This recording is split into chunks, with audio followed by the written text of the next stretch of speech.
I really do believe running was part of the equation that saved my life. Without London Marathon being that training for cancer, would I have survived cancer? Would I have survived that journey? I thought I was just doing the London Marathon. Little did I know, I was actually training for something much worse 2 years later. My name is Paul Hussey. I survived stage 4 cancer. Not only did I survive cancer, but coming back to a really good state of health after 11 years, and through experience, I've got some good insights. The journey to cancer and the journey to recovery is not a one-size-fits-all. We can look at it almost like an equation, personal equation. There's lots of factors that can go into descent to cancer, and if we're going to recover and be fully cured from cancer, it's like an equation. You have to get every part right, and that is a uniquely individual equation. So it might be slightly different for you as it is for me. Perhaps, depending on the circumstances in a cancer journey, there's fine lines between success and failure, fine lines between succumbing and recovery. What we can do as patients is best prepare ourselves so we're in the best position to be on the right side of those fine lines. There's no way of me proving this, but I'm convinced, and I know it within myself, I would not have been able to survive that journey of pain without that training in the London Marathon. It was very attritional. I got my place late in December, the previous December, so I had about 3.5 months to train. I think the most I'd run up to that point was 15k, so I had to step up quite quickly.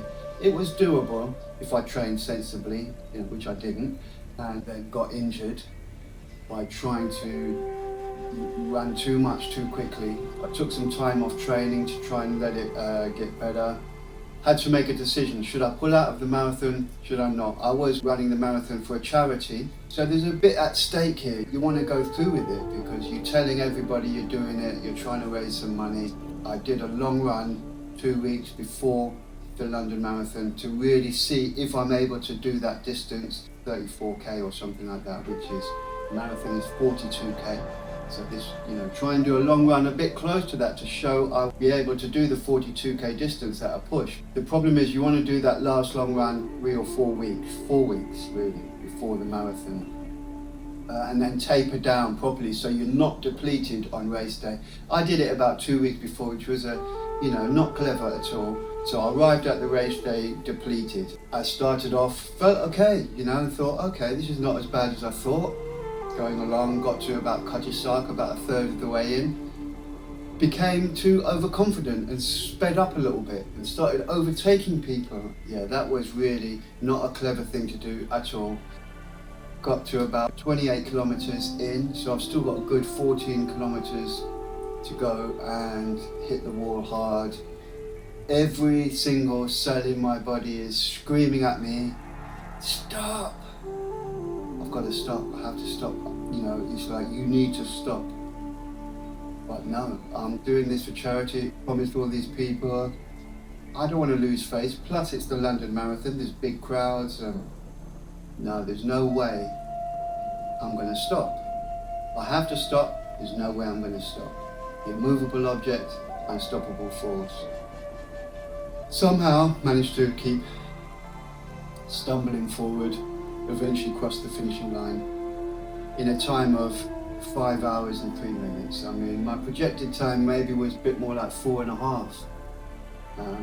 So yeah, the last part was really slow. Now, after I finished, I could not walk. But when I was lying in my bed, suffering unbearable pain that I couldn't suffer anymore. I couldn't bear this pain. I've got no choice but to bear this pain. The difference was there was no end in sight because I was undiagnosed.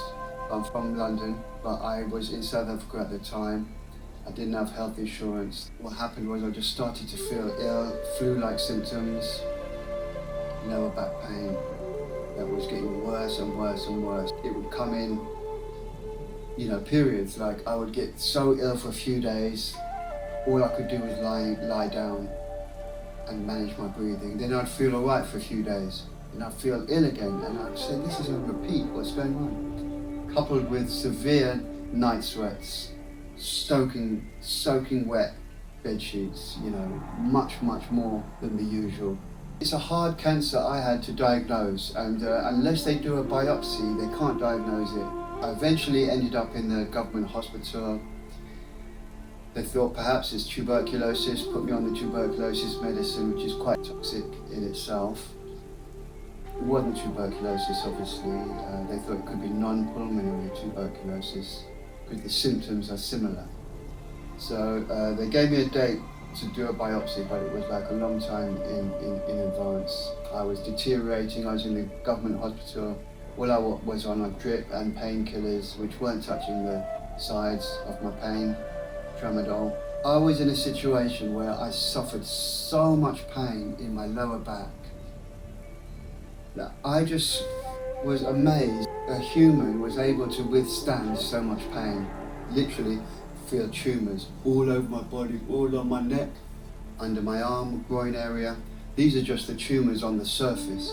What was lurking beneath, eventually my kidneys failed due to the cancer, but during that period, before I got diagnosed, before I got treatment for the cancer, I was in another position where, I can't possibly go on. I cannot possibly go on, but I have no choice but to go on. Basically, went a whole journey to very close to the edge of life without being diagnosed, without proper treatment. So that's a very painful journey to make. And I remember lying there with it so seriously ill with this, what would turn out to be cancer, thinking to myself, this is reminiscent on a much, obviously on a much worse scale. It's reminiscent of that experience I faced in the 2012 marathon. If I hadn't gone through that attritional experience of the London Marathon, I'm convinced I would not have survived the worst of that period. I really do believe that, so difficult experiences in life help us through other difficult experiences in other areas. It's making us stronger. Both the London Marathon and that cancer experience would not wish on anybody, but I'm glad I had them, because both of them have led me to becoming a stronger person, a more resilient person. We got there in the end, we got to the finishing line, we got to recover from cancer. So anyway, I give thanks every day for my continued good health.